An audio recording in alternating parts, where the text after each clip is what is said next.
एक बार एक किसान का एक बड़ा बूढ़ा सा गधा था। अचानक गलती से वो एक गड्ढे में घिर गया। किसान बहुत प्रयास कर रहा था उस गधे को बाहर निकलने का, लेकिन बहुत प्रयास करने पर भी वो गधा को बाहर नहीं निकाल पाया। और गधा भी सोच रहा था कि करे तो क्या करे। तो खैर, उस किसान ने अपने सब दूसरे मित्रों के साथ विचार विमर्श किया और सबने सलाह दी कि देखिए, अब इतना बड़ा गड्ढा था, उसको तो भरना था ही, और गधे को तो हम बाहर नहीं निकाल पा रहे हैं। कम से कम गड्ढे को भर देते हैं जिससे कि ये दूसरे काम आ जाए। तो वो लोग सभी ने विचार करके उस गधे के ऊपर मट्टी डालना आरंभ किया। और उस गड्ढे को भरने के प्रयास में जब मट्टी गधे के पीठ पर गिरता था, वो गधा हिलता था जोर से और उसके पीठ पर गिरा हुआ सारा मट्टी को नीचे गिराता था, और जो मट्टी गिर जाता उसके ऊपर चढ़ जाता।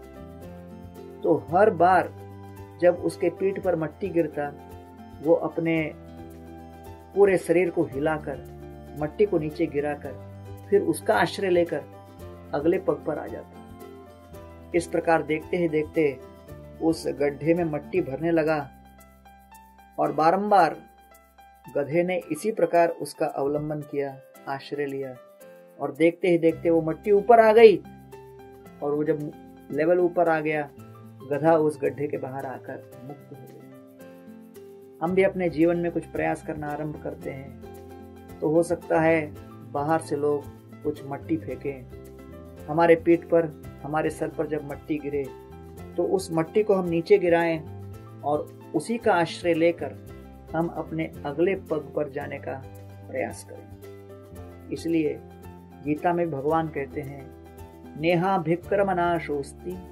प्रत्यवायो न विद्यते स्वल्पमपि अस्य धर्मस्य त्रायते महतो भयात्।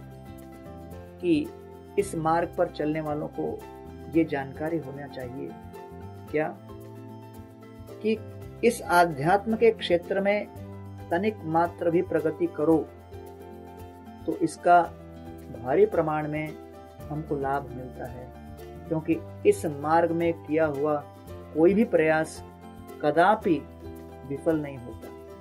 स्वल्पम अपि अस्य धर्मस्य त्रायते, और थोड़ा भी हमने प्रगति किया वो वास्तव में सनातन काल के लिए हमारे अकाउंट में सन्निहित रहता है। इसलिए चाहे कोई व्यक्ति भगवत भक्ति करे अथवा न करे, जीवन में अड़चने बाधाएं तो आएंगी, लेकिन भगवत भजन में लगा हुआ व्यक्ति निरंतर इन नकारात्मक परिस्थितियों को सकारात्मक दृष्टिकोण से देखने की शक्ति और सामर्थ्य पा लेता है, और तब जाकर वो अपने जीवन में वास्तविक मिठास का अनुभव करने लगता है।